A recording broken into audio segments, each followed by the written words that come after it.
안녕하십니까. 토요 법회를 시작하겠습니다. 오늘 또 지난 시간에 이어서 네 가지 성스러운 진리인 고진멸도에 대해서 자세히 살펴보겠습니다. 지난 시간에는 사성제의 부처님의 말씀에 여기 괴로움이라고 있는 그대로 안다. 괴로움을 있는 그대로 알아차려라 하는 의미가 처음에 제시됩니다. 그리고 괴로움의 일어남이라고 있는 그대로 알아차려라. 이거 왜 일어났나? 어떻게 하면 사라질까라고 하지 말고 괴로움이 있다라고 있는 그대로 알아차리고, 여기서 있는 그대로 알아차리가 중요한 의미예요. 불교의 핵심입니다. 개입하지 말고 어떻게 하려고 하지 말고 그냥 놓고 보는 것. 그게 위파사나 수행입니다. 객관적인 시각으로 지켜보는 것. 그렇지 않으면은 개입하면은 욕망이 붙어요. 그래서 그런 것들을 암묵적으로 제시하고 있습니다. 그리고 괴로움이 있더라고 있는 그대로 알아차리고, 괴로움의 일어남이라고 있는 그대로 알아차린다. 또 괴로움의 소멸이라고 있는 그대로 알아차린다. 벌써 여기서부터 매우 진중하고 장중한 가르침이 이미 나와 있어요. 무상이에요. 있는 그대로 알아차리고 개입하지 말고 위파사나 수행의 시작입니다. 다음에 그걸 무상으로 보라는 거예요. 이렇게 바로 진리로 들어가요. 그래서 무상을 모르면 위파사나 수행이 아니라고 할 정도로 무상은 위파사나 수행의 시작입니다. 그러니까 우리가 괴로움이 항상 하는 게 아니고 자세히 살펴보면 있어요. 근데 있는 그대로 알아차리는 순간에 다음 마음이 일어난다고요. 그럼 사라져요. 그러면 또 일어난 것을 알아차리고 또 사라진 것을 알아차리고, 항상하지 않다, 같지 않다, 무상하다 라는 의미가 벌써 나와요. 그리고 일어나고 사라지는 것이라고 아는 것이 괴로움의 소멸에 이르는 길이다 라고 또 있는 그대로 한다. 있는 그대로 한다는 것이 무슨 전가의 보도네요. 모든 것에 있어서 벌써 객관성을 유지하고 있다고 알고 일어났다고 알고 사라졌다고 알고, 이것들이 괴로움을 소멸하는 단 하나의 유일한 길이다. 벌써 제시가 됐습니다. 그러니까 괴로움은 소멸시킬 수 없어요. 괴로움이 있네, 그리고 괴로움이 일어났네, 괴로움이 사라졌네 라고 알 때만이, 사라졌다라고 알 때만이 괴로움의 소멸에 이를 수가 있어요. 사라졌다고 알면 우리가 괴로움을 기억해서 안 가지고 가잖아요. 문제는 우리가 기억해서 가지고 가는 거거든요. 그 기억이 뭘까요? 그 기억이 나를 살리는 기억과 나를 죽이는 기억이 있는데, 그 기억이 뭘까요? 오온의 상이에요. 상.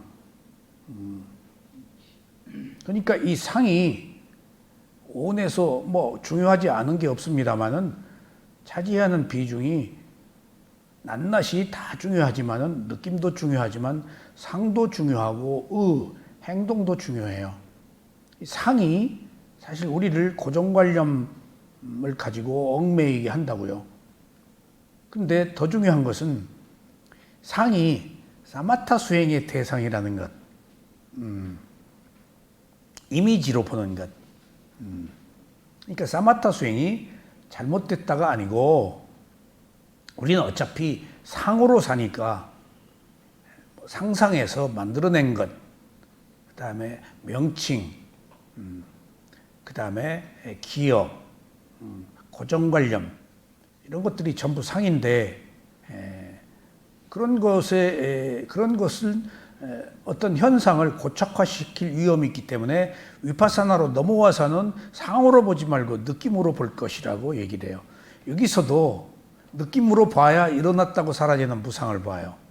여기서도 상이 배제돼요. 그런 의미가 있습니다. 그러니까 상도 명칭이에요. 누군가가 저를 보고 할아버지 어쩌고 그래요?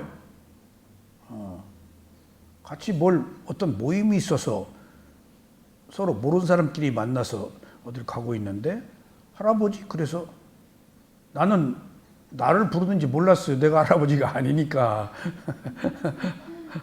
근데 또 할아버지 불러 그래서 그 조금 액센트가 강해서 나를 보고 있길래 저요? 내가 할아버지예요? 얼마나 그게 생경한지. 우리 손자 손녀가 할아버지라 그러면은 조금 이해가 돼요. 걔들은 어리고 실제로 할아버지이기 때문에. 근데 이런 그냥 일반적인 사람들의 모임에서 나를 할아버지라 그러니까 난 줄은 설마 몰랐어요. 그리고 어떻게 그렇게 낯설게 느끼죠? 이게 상이에요, 상. 상.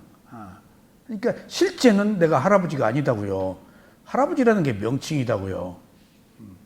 그래서 내가 조크로 그 이야기를 한 끝에 조크로 옛날에 당신 나보고 할아버지라고 그랬어? 라고 할 수는 없잖아요. 할아버지인 것은 사실이니까.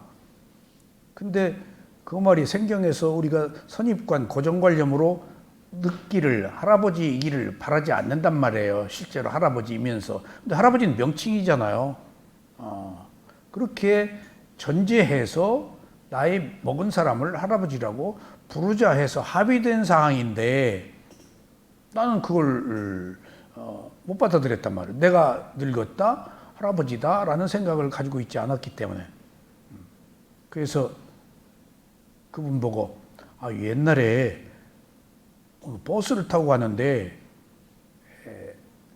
제가 대학생 때인가 그 무렵인데 88할 때죠.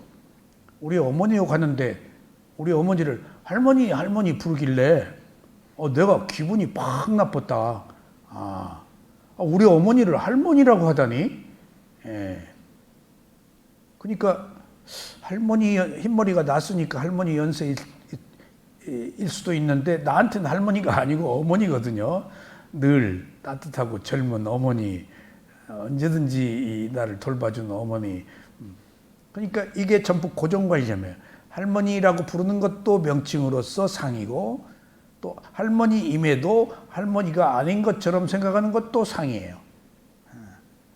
그래서 상이 가져오는 의미를 이제 벗어나서 느낌으로 가는 게 위파사나 수행이에요. 느낌으로 가면 무상공부화가 있어요. 상은 변하는 것을 거부했잖아요. 내가 할아버지인 것을 거부했잖아요. 그러니까 우리가 오온을 가지고 있는 색수상행식의 오온은 5가지 무더기들의 모임인데 그것은 실제하지만은 또 그것들을 집착하고 그것을 배격하고 그것이 아닌 것을 부정하고 하는 여러 가지 복잡한 상황 때문에 괴로운 거예요. 그걸 있으면 있는 그대로 받아들이면은 괜찮은데 할아버지라고 헌들 뭐 어때요? 근데 내가 할아버지인 것을 싫어하는 거 아니에요. 그러니까 그것 또한 상이에요. 할아버지라고 명칭을 붙인 것도 상이지만은 어쩔 수 없잖아요. 명칭은 붙이지 않을 수가 없잖아요. 이게 나다, 너다 하는 것도 부르기 위한 명칭이다고요. 근데 나, 너는 구별하기 위해서 불가피한 명칭이지만은 할아버지, 할머니는 또 그냥 또 조금 또 조금 상승한 명칭이에요. 더 구체화된 명칭이고. 그래서 내가 문득 생경한 그 단어를 듣고 그것도 일어나고 사라지는 것을 거부한 거예요. 그러니까 지금 부처님이 처음부터 지금 사성제 부처님이 법문을 하신 내용을 지금 이제 한 문장씩 설명을 하는 과정입니다. 지금 그 말의 깊은 뜻을 우리는 잘 모르니까 듣고도 이게 일종의 부처님의 말씀을 추석하는 겁니다. 지금 설명하는 겁니다. 오늘은 두 번째로 비구들이요. 여기서 비구들이라는 것은 2가지 의미가 있다고 그랬죠. 부처님이 붓다가 되시기 이전에 모든 수행자들을 비구라고 그랬습니다. 비구, 발리어로. 걸식하는 수행자. 그리고 성가가 성립되었을 때 또 부처님이 유행, 전법을 펴러 어디 다니실 때 이제 사랑채 같은데 머무는데 거기 또 이렇게 거기 이제 나그네들이 함께 머무는 곳에 부처님도 함께 머물었다고요. 제가자들하고 같이. 그러니까 이제 저녁에 잠자기 전에 대화를 하는데 그 사람은 그 같이 잔 사람이 누군지 모르죠. 근데 그 사람 보고 믿고요라고 부처님이 말씀하세요. 그러니까 아직 계를 받지 않은 사람 보고도 믿고요 라고 했다는 사실을 경전에서 알 수가 있어요. 나중에는 이 빗구란 뜻이 걸식하는 수행자요, 구도자요. 그걸 서양 사람들은 거지라고 번역합니다만 거지는 아니고 할 일 없어서 얻어먹는 사람 아니고 인도는 고행을 하면서 걸식을 하니까 문화가 그러니까 신분이 조금 다르죠. 그래서 나중에는 비구 계를 받고 수행한 사람들을 일러 빗구라고 합니다. 그러니까 빗구들이여라고 여기 하는 빗구들 속에는 비구, 비구니, 우바세, 우바의 모든 수행자들이 포함됩니다. 그래서 빗구들이여라고 했을 때 계율을 받은 스님들만 지칭하지 않습니다. 주로 부처님의 가르침을 들려오는 사람이 빗구도 있지만은 빗구도 아닌 제가들도 있기 때문에 빗구들이여 괴로움의 성스러운 진리는 무엇인가? 이 괴로움의 성스러운이라고 꼭 붙인다고요. 그러니까 보통 우리는 고제, 집제, 멸제, 도제라고 그러는데 성자가 붙으면은 조금 더 성숙된 진리입니다. 고성제. 이때 성자가 붙으면은 성인이 되어야 아는 진리. 그 다음에 또 한 가지는 성인만이 아는 진리. 그러니까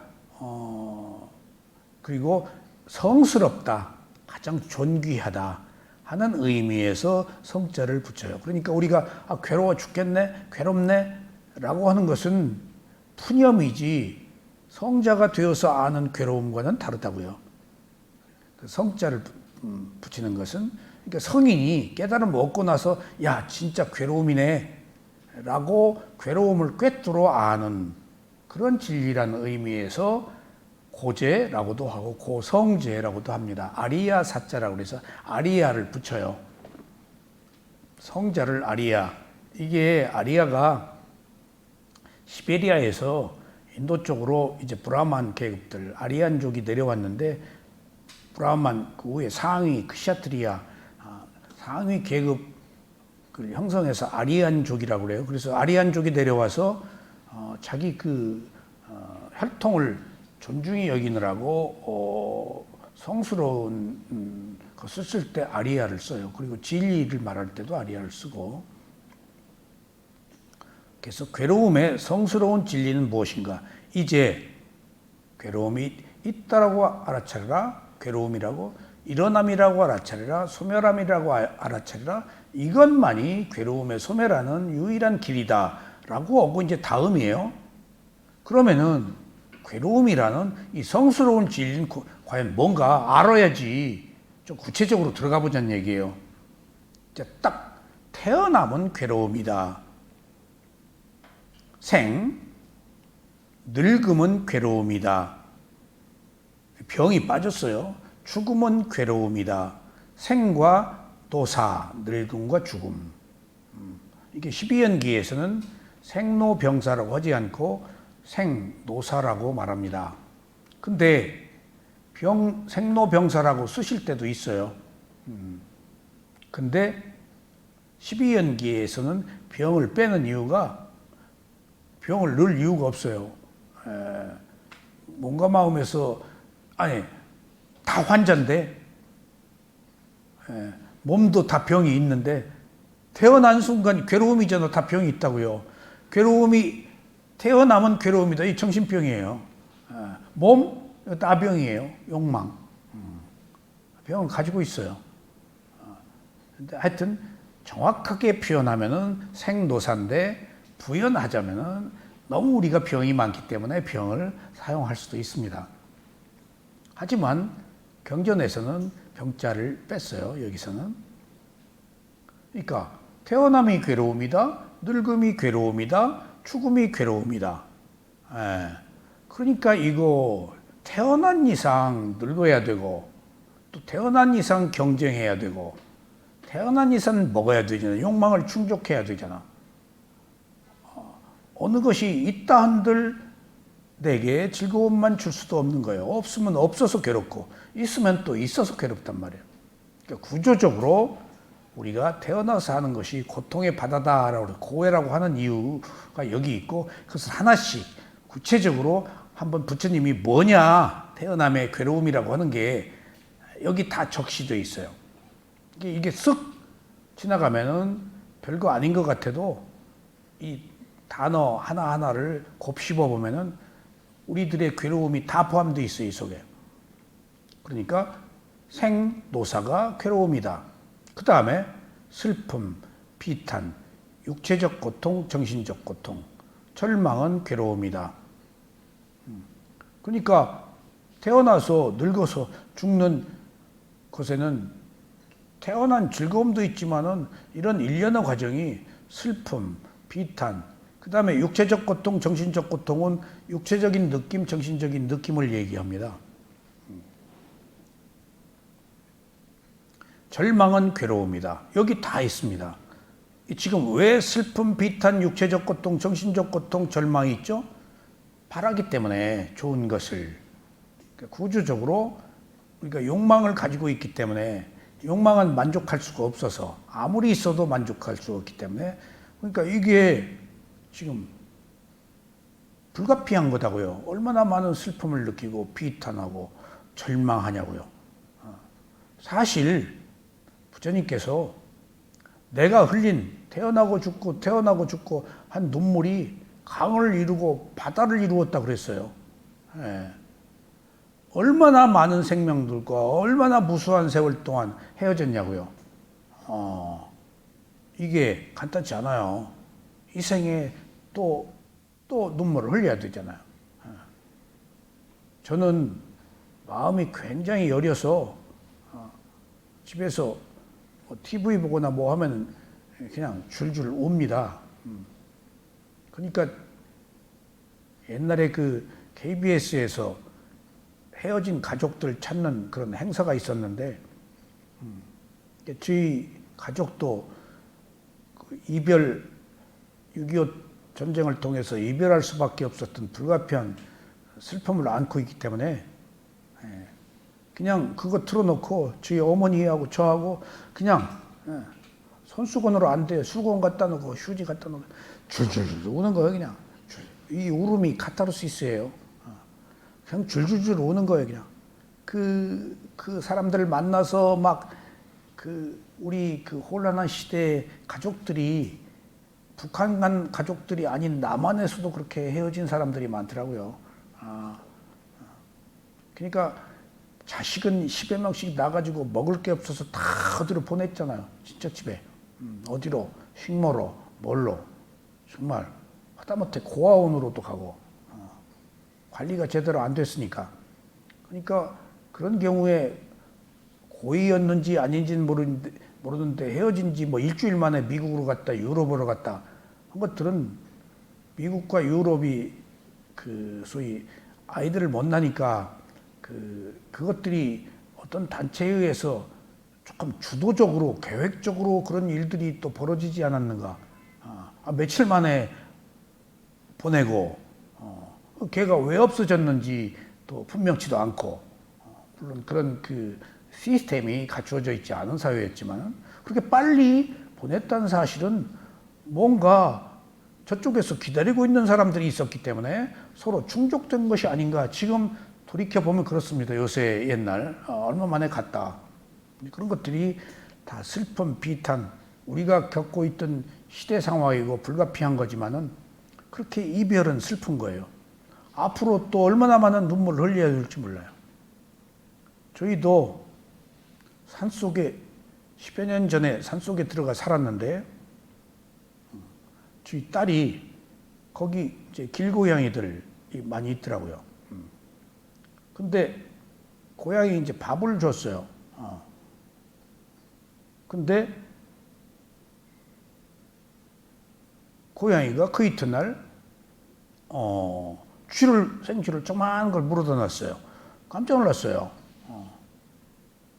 문 앞에 주택이니까 이제 문 앞 길에 나중에 들은 이야기로는 자기 밥을 주었기 때문에 그 고양이가 자기 먹을 것을 우리한테 진상한 거래요. 동물의 세계는 모르잖아요. 그리고 그것이 굉장히 암컷인데 늘 주눅이 들어있고 순하고 그리고 다른 고양이들하고 먹을 거 있어서 선점하지 않고 먹고 나면은 와서 먹고 그러니까 딱 동정을 받기에 딱 좋은 고양이에요.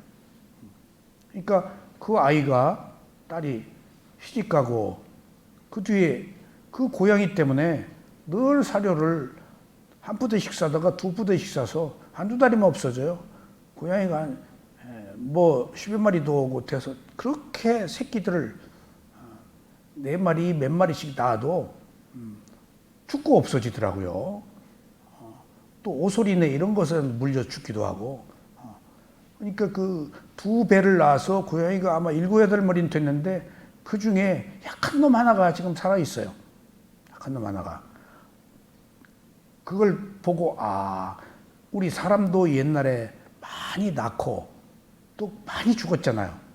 지금은 이렇게 여러 가지가 발달돼 있어서 생존율이 높지만은 고양이 죽고 밤사이에 안 보여요. 어떻게 죽었는지 뭐 모르죠.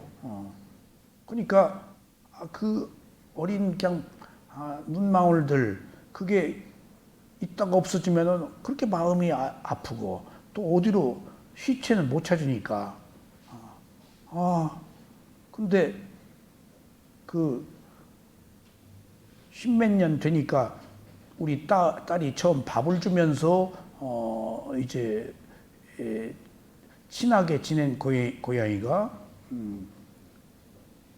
차 앞에 가만히 있고 집 앞에 와도 가만히 있고 먹이를 줘도 잘 안 먹고 그러더니 저희 집사람이 운전하려고 나가는데 차 앞에 안 비키더래요.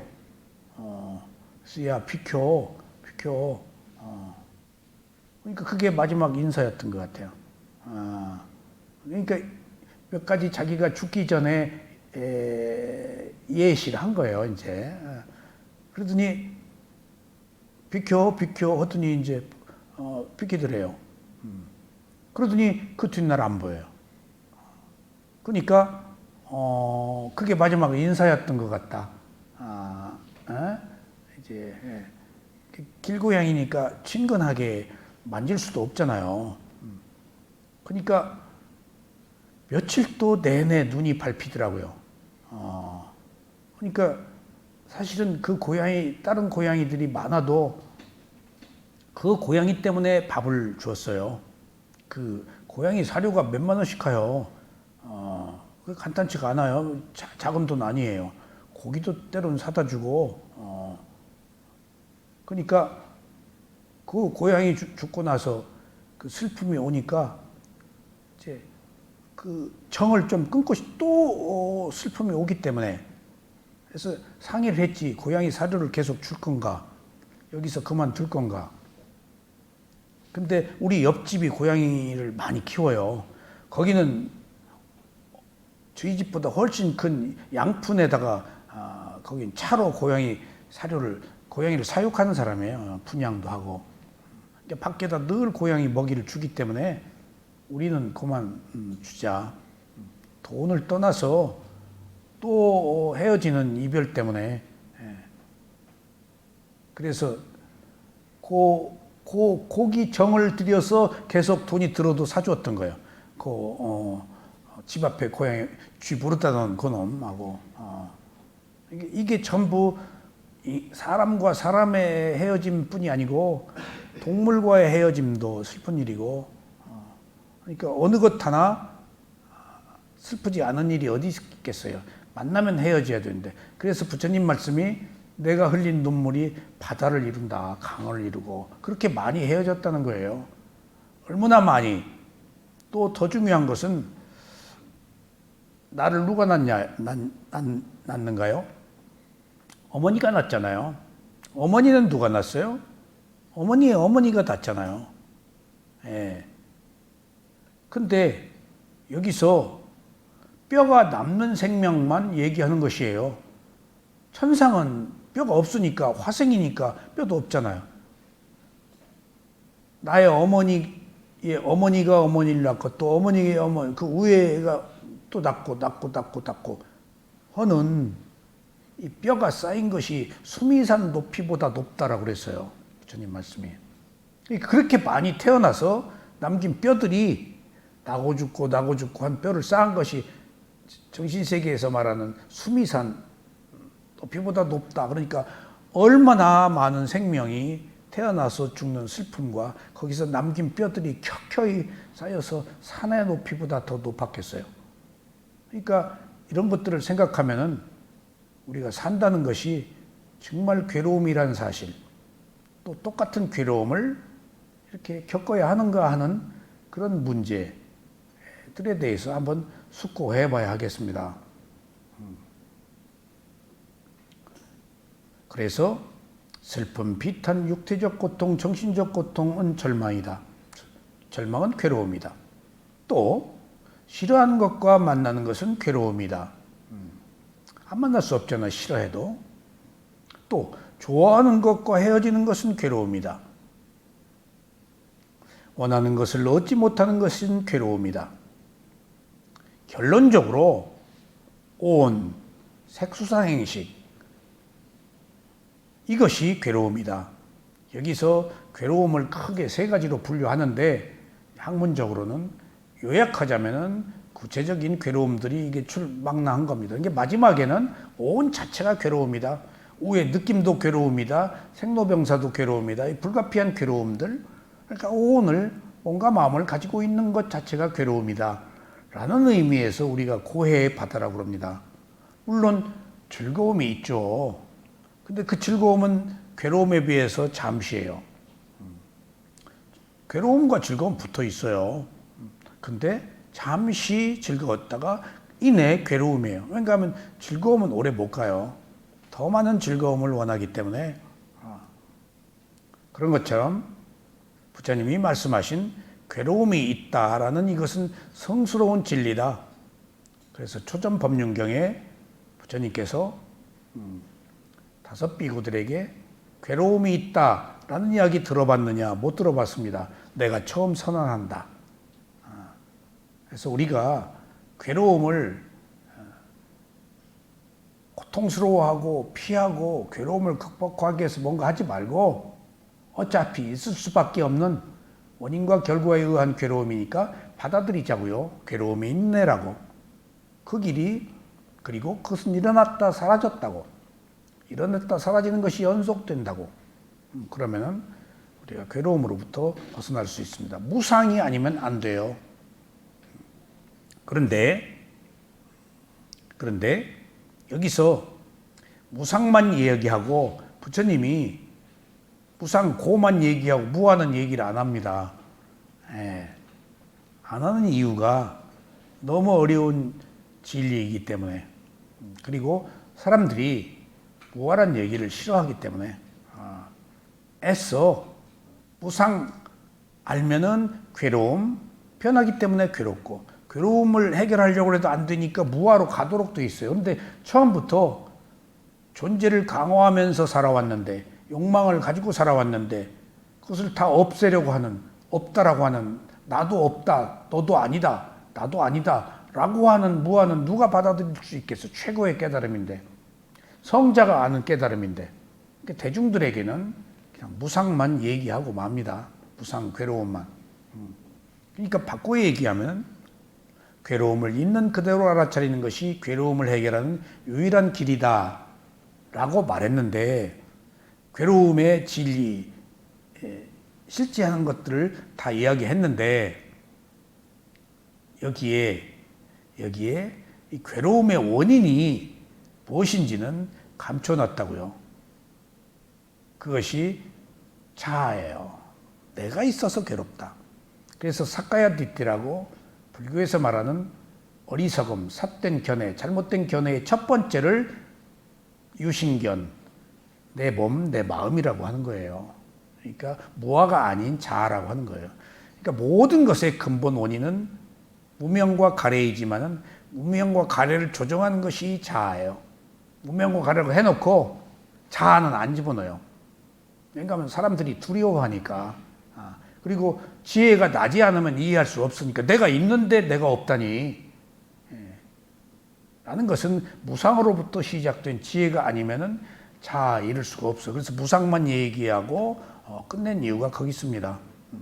너무 깊은 진리이기 때문에. 자, 그러면은 이제 부처님이 말씀을 지금 제가 설명은 했습니다만은 한번 다시 또 반복해 보겠습니다. 요약하면 5가지 집착의 무더기가 괴로움이다라고 할 때, 괴로움의 원인은 다음과 같이 태어남, 늙음, 죽음, 슬픔, 비탄, 육체적 고통, 정신적 고통, 절망, 싫어하는 것과 만나는 것, 좋아하는 것과 헤어지는 것, 원하는 것을 얻지 못하는 것, 5가지 집착의 무더기입니다. 원하는 것을 얻어도 괴로워요. 괴로워요. 정말. 그거 조금 자동차도 처음에 사서 그냥 금이야 오기야 하다가 어디 부딪히면 그렇게 기분 나쁠 수가 없고 소모품에도 불구하고. 그러니까 우리들이 가진 모든 것들이 다칠세라 없어질세라 무슨 변할세라 다 노심초사하잖아요. 그런 것들이 다 무상을 받아들이지 못하기 때문이고, 사실은 나의 소유라는 개념 때문이란 사실.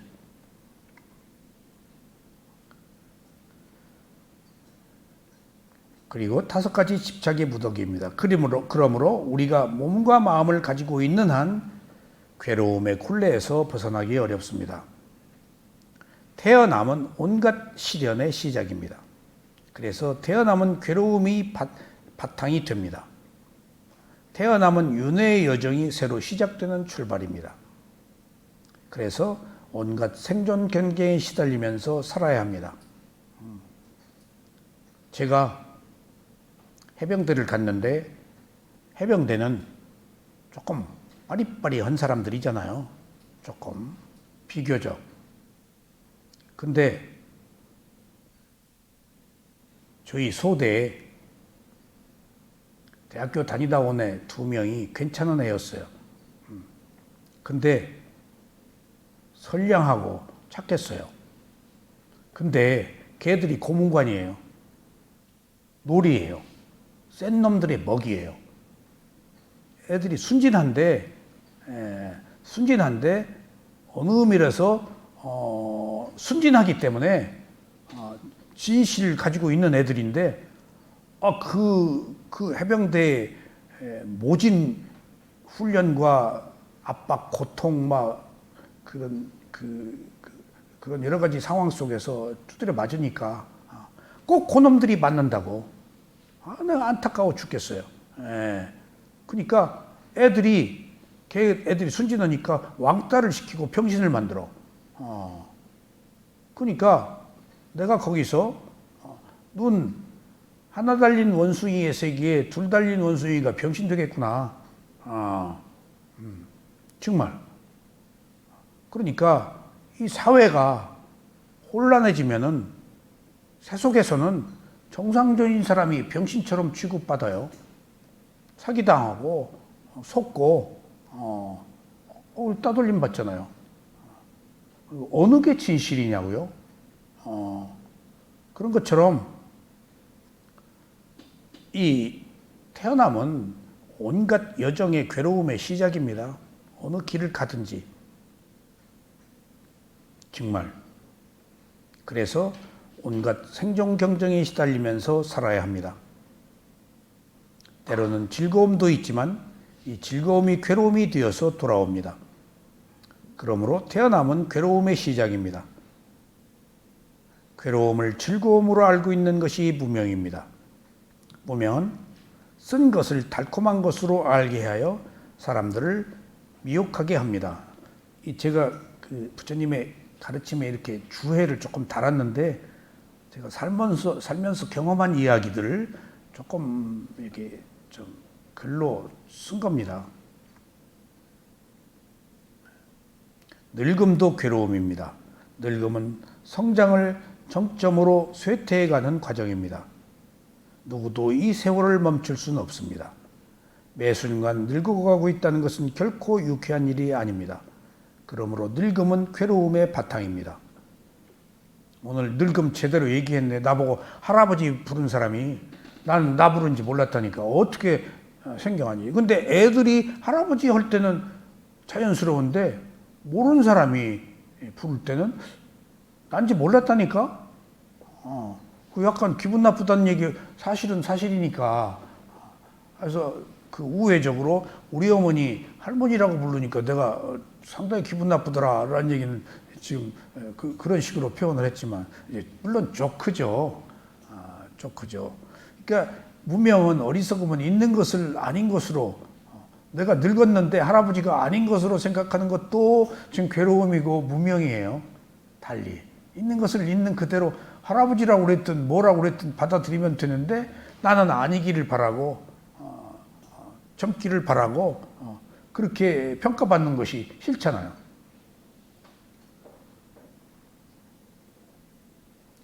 늙음도 괴로움입니다. 늙음은 성장을 정점으로 쇠퇴해야 하는 과정입니다. 누구도 이 세월을 멈출 수는 없습니다. 매 순간 늙어가고 있다는 것은 결코 유쾌한 일이 아닙니다. 그러므로 늙음도 괴로움의 바탕입니다. 죽음은 괴로움입니다. 누구도 죽음으로부터 자유롭지 못합니다. 죽음은 늙음보다 더 두려운 것입니다. 살아있는 모든 생명은 태어났으면 죽어야 하지만 누구도 죽음을 즐겁게 받아들이기 어렵습니다. 그래서 죽음보다 더한 두려움과 고통은 없습니다. 그러므로 죽음은 괴로움의 바탕입니다.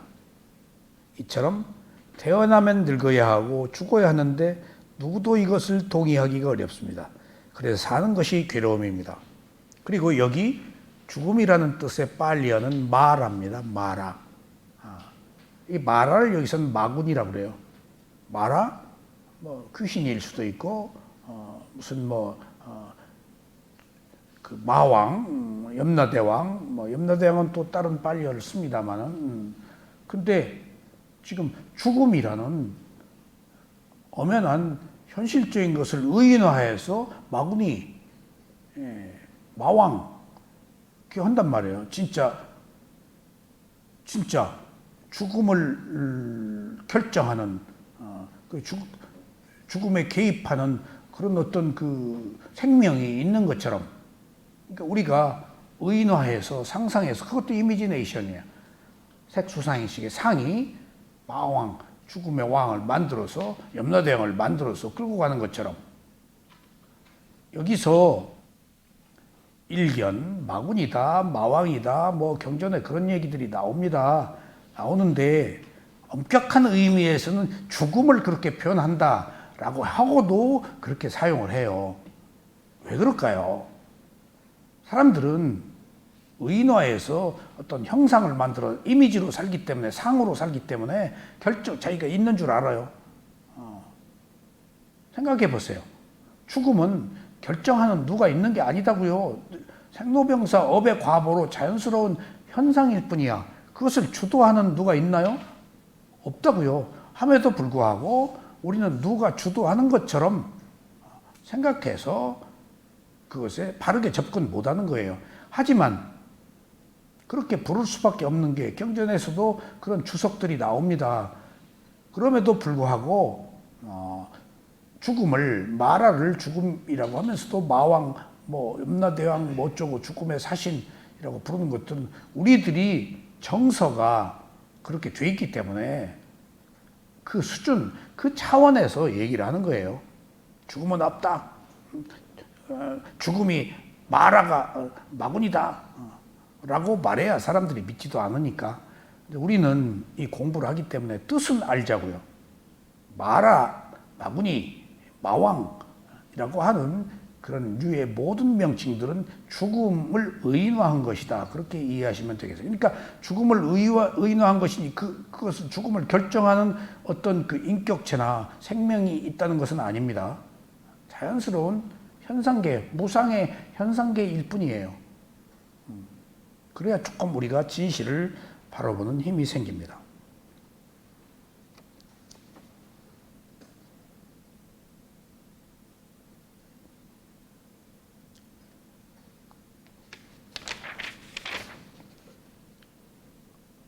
그래서 죽음보다 더한 두려움과 고통은 없습니다. 그러므로 죽음은 괴로움의 바탕입니다. 이처럼 태어나면 늙어야 하고 죽어야 하는데 누구도 이것을 동의하기 어렵습니다. 그래서 사는 것이 괴로움입니다. 지옥에 있는 사람도 죽음을 두려워한다니까. 죽음 이유를 모르니까. 지옥에서 죽으면 또 지옥에 떨어지기 쉬운데, 왜냐하면은 보통 경전을 보면은 500생이 뭐 원출이었다, 500생이 뭐였다, 500생 공적이었다, 500생 얘기가 많이 나와요. 그러니까 부부도 500생의 인연으로 만난다. 상징적인 의미로 500생이라고 하는지 실제 까락까락 따져서 500생인지는 분명치 않지만 500생이라는 얘기가 많이 나와요. 그러면은 한번 매출로 태어났어요. 근데 500생이 매출이었다는 거예요.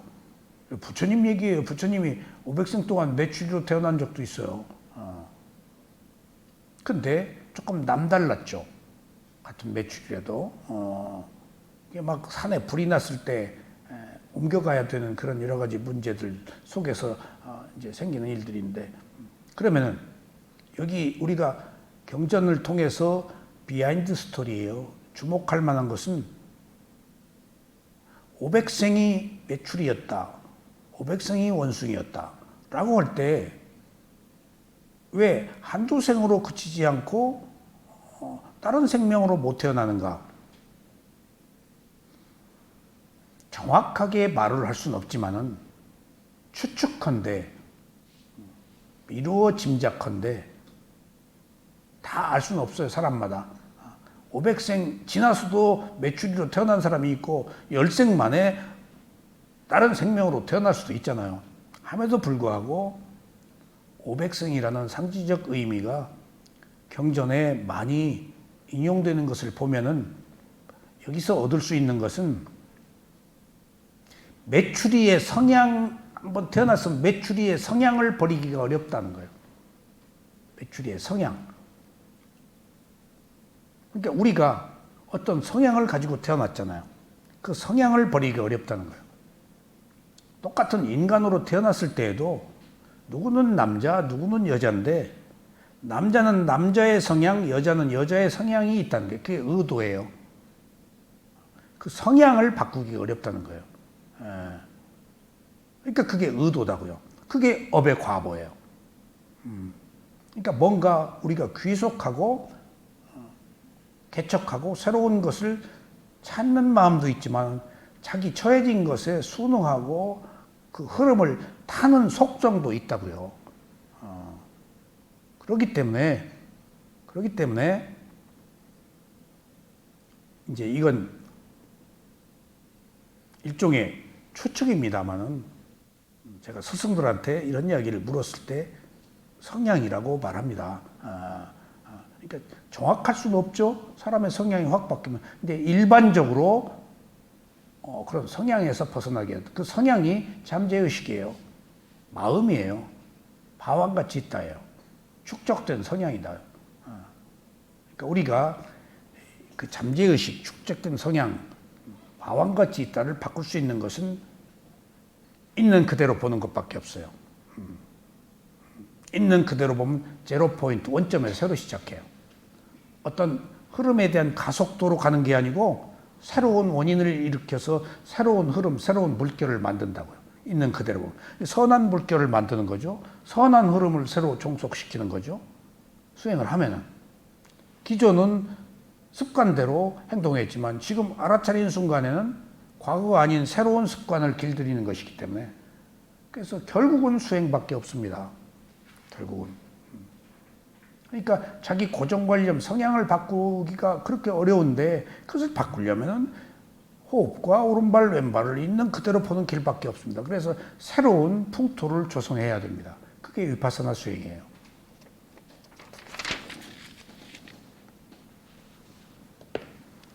슬픔, 비탄, 육체적 고통, 정신적 고통, 절망은 우리에게 일상의 일입니다. 생존의 실제를 자각하면 이토록 괴로운 뿐입니다. 누가 슬픔으로부터 자유로울 수 있으며 육체적, 정신적 고통으로부터 자유로울 수 있습니까? 괴로워서 울부짖는다고 해서 해결될 수 있는 문제도 아닙니다. 그냥 이러한 괴로움에 당할 수밖에 없는 삶을 살아야 합니다. 제가 오늘 문득 무슨 일들을 집착하면서 살 때 이건 집착이다. 이건 정도를 벗어난 것이다. 근데 그 사람의 입장에서는 또 그 곤궁한 삶, 속박된 삶에서 벗어나기 위해서 뭔가를 또 집착할 수밖에 없었겠구나 하는 생각을 했어요. 제가 어려서 시골에 살았는데 어느 종교를 믿는데 거기는 그 종교를 이끄는 지도자가 안 계셨어요. 도시에 이제 행사가 있으면 도시로 갔다고요. 큰 행사 때. 근데 도시에 가서 그 교회를 주도하시는 지도자 방에 들어간 적이 있어요. 온통 사방이 물고기예요. 예. 어항으로 가득 차 있어요. 너무 그냥 그 바다야 바다. 저 뺑 돌아가면서 그때 그 강렬한 인상 때문이었는지 저도 한동안 오래 물고기를 키웠어요, 집에서. 그 간단치 않아요. 그 청소해야 되지. 고기 죽으면 어떻게 해야지. 그게 먹이 이런 그것도 동물이니까. 오늘 아침에 문득 그분 생각이 딱 나요.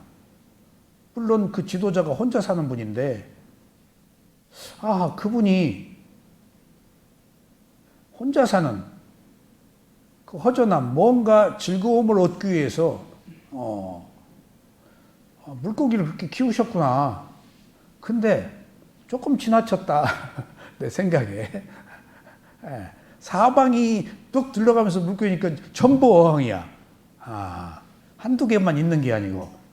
근데 일견 그분의 그 생활 태도를 그분이 뭔가 외로우셨구나. 그런 걸 통해서라도 즐거움을 얻으려고 하셨구나. 하다가 보니까 그렇게 됐겠지. 처음부터 막 뭐 다 했겠어?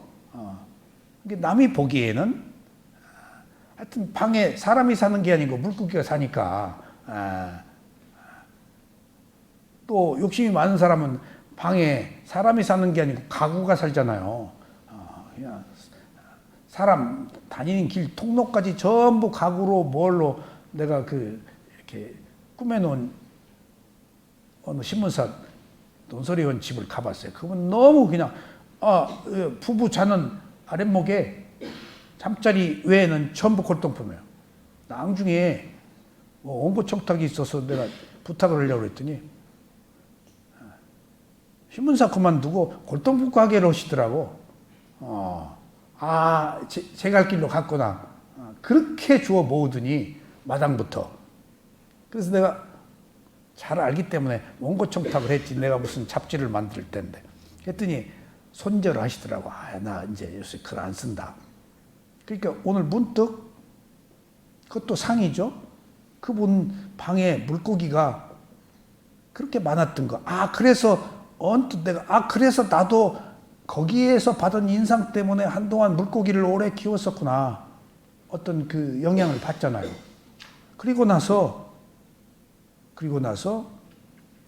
그분이 남이 보기에 뭔가 자기 감각적 욕망을 물고기에 두셨었구나. 그리고 이 고단한 삶을 이겨내려고 하셨구나. 혼자 사니까. 그리고 문득 연민의 정이 가더라고요. 그분이 지금 뭐 하시는지는 모르겠습니다만은, 돌아가셨어요. 높은 지위까지 올라가고, 돌아가셨어요. 뒤에 들은 얘기 돌아가셨어요. 그러니까 사람들이 허전하고 감각적 욕망 때문에 뭔가를 해야 되잖아요. 근데 그것이 자칫 잘못하면 집착이 되어가지고, 뭔가 거기 중독이 될 수도 있고 균형이 무너질 수도 있고, 그래서 문득 제가 그 생각을 한 것은 우리들이 일상의 삶에서 균형을 맞추기가 어렵고 또 균형을 맞추기 위해서는 결국은 알아차림밖에 없구나 하는 생각을 했어요. 제가 결국은 알아차림밖에 없구나.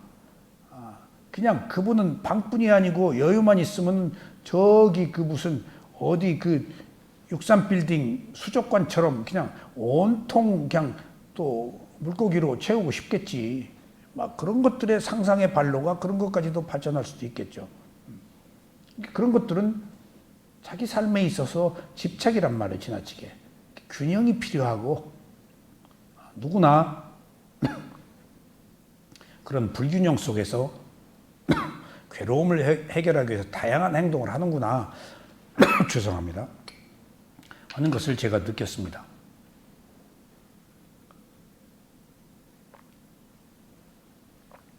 우리도 매형 다르지 않잖아요. 어떤 무슨 일들을 함에 있어서 집착을 하잖아요. 매달리잖아요. 근데 거기서 알아차림만이 균형을 이루어서 바른 길로 가는 것, 수행만이 우리를 집착으로부터 벗어나게 할 수 있겠구나 하는 생각을 아침에 했습니다.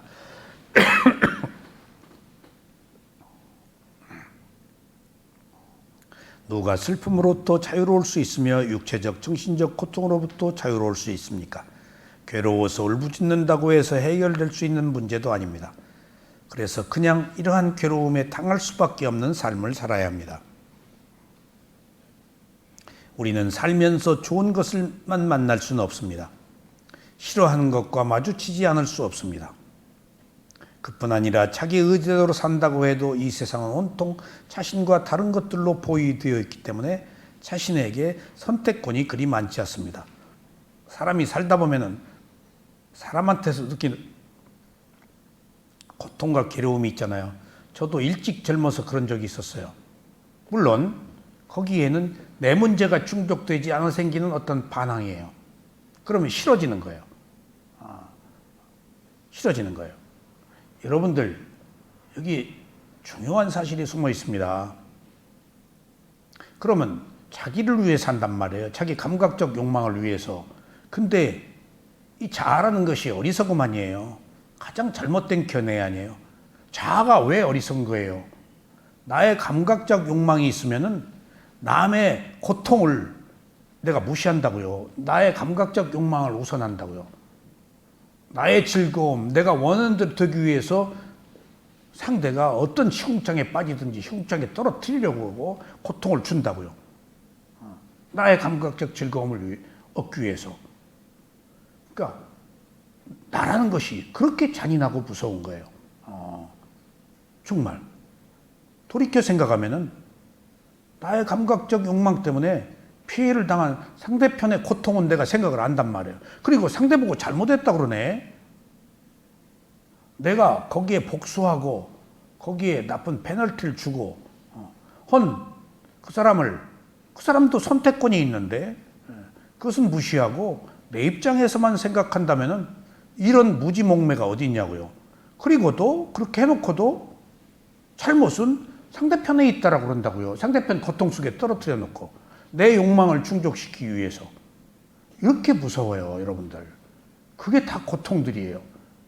그러니까 여기서 그러면 그러고 나서 내가 상대편을 해하고 절망에 떨어뜨리고 고통을 준 것을 스스로 인해서 괴로워해야 되는데 오히려 즐거워하고 있다고요. 이게 어리석음이단 말이에요. 잘못하고도 잘못한지를 모른단 말이에요. 그러니까 부처님이 이런 일련의 현상들 속에서 그것이 나의 욕망을 위해서 한 나의 행동이 그것이 괴로움이다라고 알라는 거예요. 나의 괴로움이다라고. 그러니까 감각적 욕망은 나의 괴로움을 보고 상대편의 괴로움을 인정하지 않아요. 그러니까 이거 무서운 겁니다. 이거. 그러니까 얼마나 우리가 잔인할 수 있어요. 그런 것처럼 일로 절로 울부짖고 통회하고 하면서도 자기 잘못은 깨닫지 못한다고요, 지금. 이런 일련의 현상들 속에서 다 내 잘못이라고 하는 자각이 일어나야 된단 말이에요. 그런데 자아가 있기 때문에 무하면은 객관적으로 나 하나 없이 하나의 진실을 보면은 현상만 있고 나의 잘못을 발견되는데 자아를 가지고 보기 때문에 어리석음이 자아 아니에요. 그렇기 때문에 나의 잘못이라고 못 본다니까.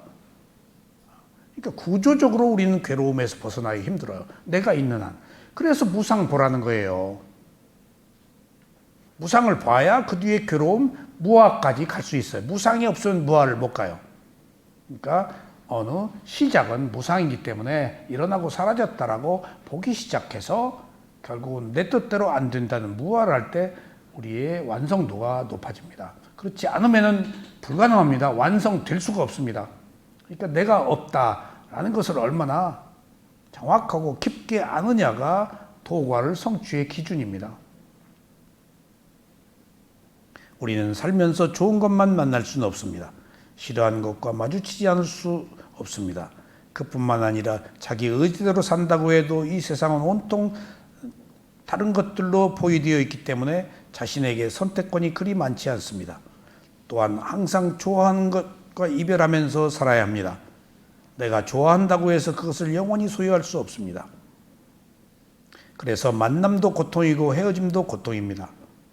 그리고 자신이 원하는 것을 모두 얻을 수 없는 것은 너무나 자명한 일임에도 이로 인해서 괴로움을 겪어야 합니다.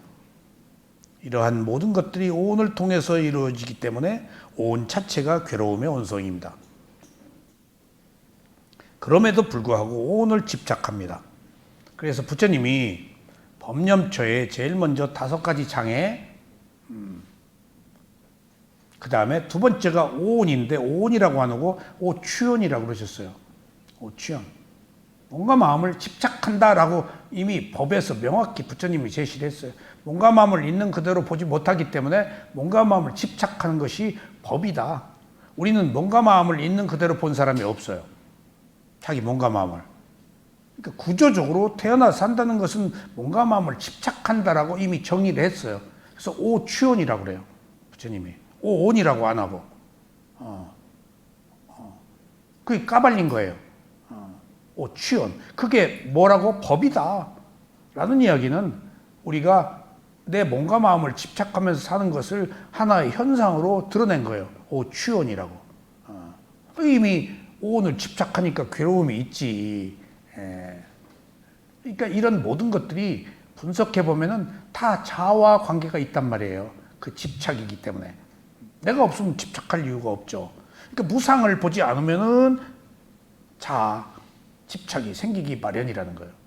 그래서 존재하는 것의 특성인 무상고무아가 사물의 이치이자 깨달음으로 가는 유일한 통로라는 것입니다. 모든 게 거기서부터 파생되니까.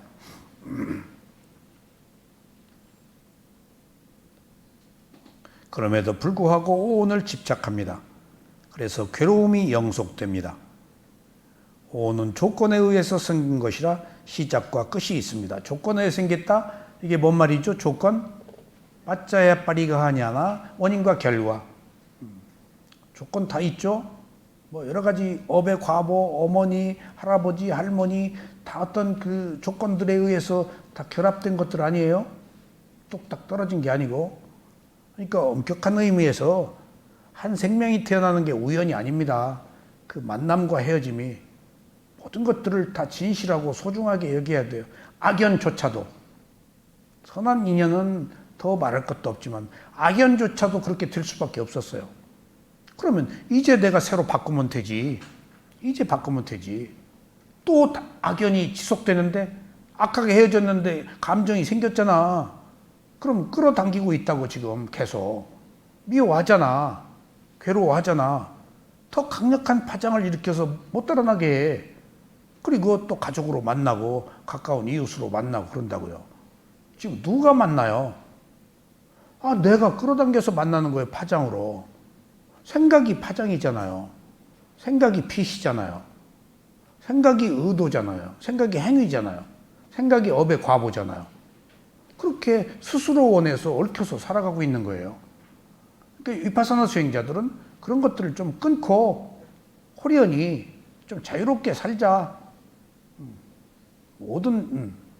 그러니까 저도 동창들이다, 뭐 집안이다, 누구다 하는 것들이 의미가 없으니까 사실은 의미가 없으니까 그렇다고 내가 완전히 단절한 것은 아니지만 크게 의미를 안 두니까 어디 모임에 나오라고 그러면은 나갈 동력이 없어. 내가 왜 나가야지? 예. 그 세속에서 이전 투구하고 술 먹고 그 옛날 얘기하고 그런 것들이 크게 의미를 못 느끼니까 인간관계에서 일어나고 있는 그런 조속한 여러 가지 현상들을 내가 또 왜 겪어야 되나? 왜 또 겪어야 되나? 그런데 중요한 게 있어요. 제가 이 수행을 하면서도 꼭 만나는 팀들이 하나 있었어요. 근데 다른 사람들 다 만나라고 그러면 일로 절로 핑계 대는데 그쪽은 내가 재백사하고 나갔어요. 근데 지금은 그것도 끊었습니다만 그때 거기는 내가 내 감정을 불태울 수 있는 그리고 감각적 욕망을 충족할 수 있는 그리고 다소는 내 안에 있는 세속적 욕망이 노는 그 마당도 필요하더라고요. 거기서 내가 딱 한 자리 펴놓고 거기 가서 이제 찍고 까불고 돌고 그 무슨 화가들하고 그 그룹들 거기 문인들도 모여 있고 조금 우리나라 저명한 사람들 그룹에 끼어서 뻔해요. 그룹이라고 해서 색다를 거 없어요. 그런 조금 승화되고 했지만은 인간 사람들이 사는 행태 그 언어 그런 것들은 약간 언어에 격존이 있을지라도 내용은 탐진치예요. 만나면 남이 얘기하고.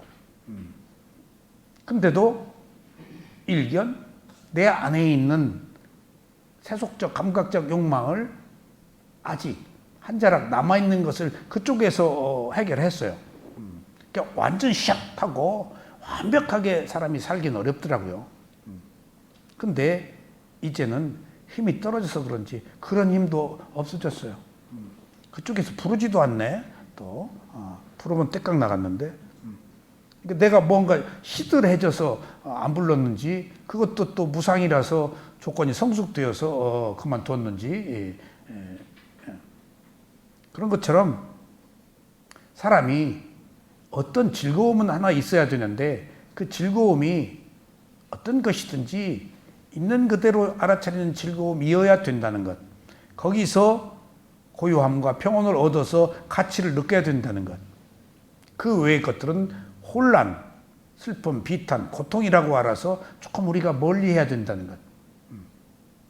이런 그 견해가 바른 견해가 아닐까 싶습니다. 그러니까 이건 선택의 문제이고 자기가 어느 것을 선택하느냐 하는 문제예요. 결정적으로는 자기 선택이에요. 누가 누구를 주냐고요.